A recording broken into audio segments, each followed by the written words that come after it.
A question I often get asked is, why would someone like me with a background in academia, who'd become quite well established and recognized internationally as a researcher and research coordinator, will join forces with an organization like Zinzino?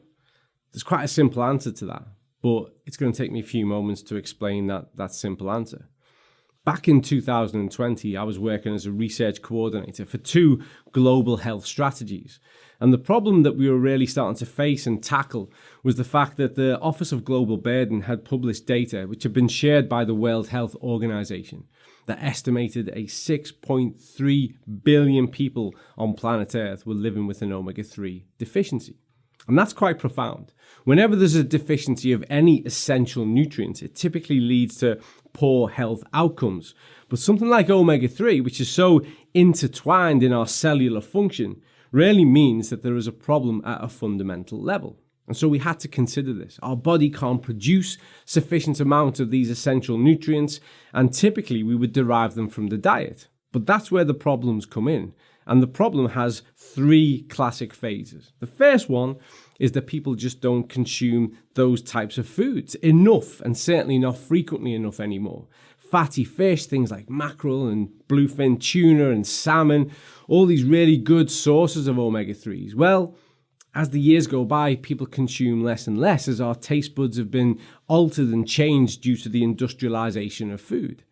Secondly, we face a real sustainability and ethical issue. We simply can't pull enough fish out of the sea and maintain any kind of climatological moral basis. It's unsustainable. It's impractical. The reality is, regardless of what the guidelines might infer, is that most people would have to eat good sources of fatty fish most days of the week. And then we get to the third problem, which is cost. And as we know, cost is king. The reality is to get the type of fish that would be sufficiently packed with those nutrients means we have to get wild line caught samples of those fish. We can't do that for 8 billion people living on planet Earth. We can't do that for the 6.3 billion people we know who are deficient. And we can't do it for the sake of the environment. And then imagine again the cost. So we had to look at other solutions, and we did. As a part of the research strategy team I was in, we started to consider, well, what else can we do? And we looked at supplementation, but the reality is that the evidence, the research evidence around supplementation, well, it was quite damning. We knew there was a systematic review published in 2018 that quantified the area. The outcome of that, the statement, the findings were that most of these supplements, well, they failed to function. That they led to negligible or poor outcomes. They didn't change the omega-3 status in a way that we could quantify. So there we were, scratching our heads. How do we fix a global health problem? How do we put back in something that is essential, that needs to be there in order to optimize health? And then, curiously, as these things come about, a good friend of mine called me out of the blue and said, have you ever heard of this Scandinavian company called Zinzino? Now, he was making a personal inquiry. He'd had some health issues over the years, and his doctor over in the United States had recommended this specific company with their specific product and had told him this is the one that works. And I was skeptical. Myself and our team had been looking at this for some time, and to me it was, yeah, here's another one. But he asked me to take a look. And so I did. I thought, I'll take a look. It takes no time. Let's see what's going on in this space. Why would it be any different? And the moment I did, I saw 2 profound aspects that were really game-changing. And I recognized it immediately. First of all, the test. The first thing that I saw was that this was a test-based company. And not only that, because anyone can jump on the snake oil trail and start to tell you things are a problem, tell you things are wrong when in fact they're not. That's easily done. But this was actually a company that had aligned with one of the most reputable, distinguished, independent laboratories in the world. And they were the people who were doing the dry blood spot samples for them. This piqued my interest. In science, let's get real. If we can't measure it, to a certain extent, we don't even accept that it's a reality, and we like to test and test and test again to see how something stacks up against repeated scrutiny. And here we had one of the most recognized laboratories in the world doing this type of blood analysis. And then I looked at the product. and had that moment of not eureka, but certainly I recognized immediately the simplicity of the genius. You see, where omega-3s occur in nature, they are naturally bound to a polyphenol. Polyphenols are another essential aspect, powerful antioxidants of our nutritional health. They function on so many levels within the human biology, within the human organism.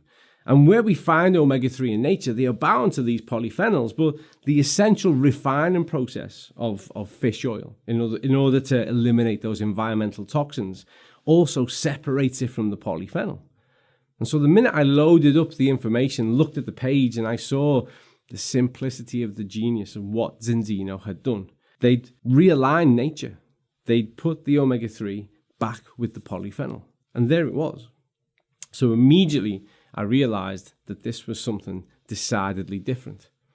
In sport, we talk a lot about when the opposition goes zig, you should go zag. And what that means is you should always take the opposite direction if you're going to have an impact on the game, on the sport, on the outcome. If they go zig, you go zag. And really, the whole fish industry, the whole supplement industry had gone zig. Everybody had gone down the same path. Everybody was trying to increase total amounts in an endeavor to increase those circulating amounts of omega-3. But it hadn't worked. It wasn't working. We know why that doesn't work. And for the individual who attempts it, typically what it leads to is gastric issues, discomfort, complaints, and they disengage with little to no meaningful outcome with regards to their health. Zinzino had gone zag. They'd played into the open space. They'd seen the opportunity to do things differently. But more importantly, they understood what difference needed to be made. And by applying that simple genius of rebinding the omega-3 to the polyphenol, you now had a fully functional supplement that could meaningfully bring about a change, an alteration, an improvement to your omega-3 status. So from that point, I was hooked, because our role as science is to enable our societies to live better, to empower better health. It's upon us to share our insights and our information, the findings of our research, so that people can live better. But the frustration I'd always lived with was the fact that it took so long for our message to go from the peer-reviewed literature all the way through to making a change in the real world. And here I saw an organization who were just getting directly involved in facilitating that change. I always remember an old professor of mine saying, the reason why we do experiments with 10, 20, or 100 people is because we can't measure the entire world. And then Zinzino took a different route and just decided to go and measure the entire world and then tell them how to do things differently. And so for me, here was an opportunity to plug straight in and start to bring about manifest positive change to health outcomes. Zinzino had the leverage on the world. They had the eyes and ears of the world. They were right at the front of test-based nutrition. We're right at the front today. We know that because we're foraging and we're forming new paths. We're so far ahead now that our ideas and our developments are mapped out for the next 5 to 10 years. We know what we do well now. We have the highest possible standards, and it's upon us to maintain those standards in everything we do as we go forward. That's the exciting part, to build on excellence. We're already changing health on a global scale, one cell at a time, one human at a time, one test at a time. And as we move forward, we intend to do even more. But the key thing is to bring things right back to center every single time and consider, well, what's at the very heart of what matters? The fact is that there's never been more faith and trust in what science has to share, but there's never been such little trust in how science is communicated. There is so much misinformation. Some of that is willful, some of that is by accident, some of that is due to the whole nature of an industry that just needs to renew headlines on magazines and newspapers. It's upon us to have direct conversations with the world, to empower them to take a test, to measure something of importance, of relevance, of meaning, and then to be able to powerfully do something about it. Because when we do this, we are enhancing lives, we are changing lives, we are enriching lives, we are empowering people to live better every single day. And that in itself is a catalyst. That in itself is a global movement. And so for us at Zinzino, as we look forward from the front, we see a future whereby we can measure more things meaningfully, measure them better, so that we can empower all of you to not only live better and do better, but share a better message, live a better way, have more, do more, be more, and take that message forward into your communities and bring about a change that's manifest on a global scale.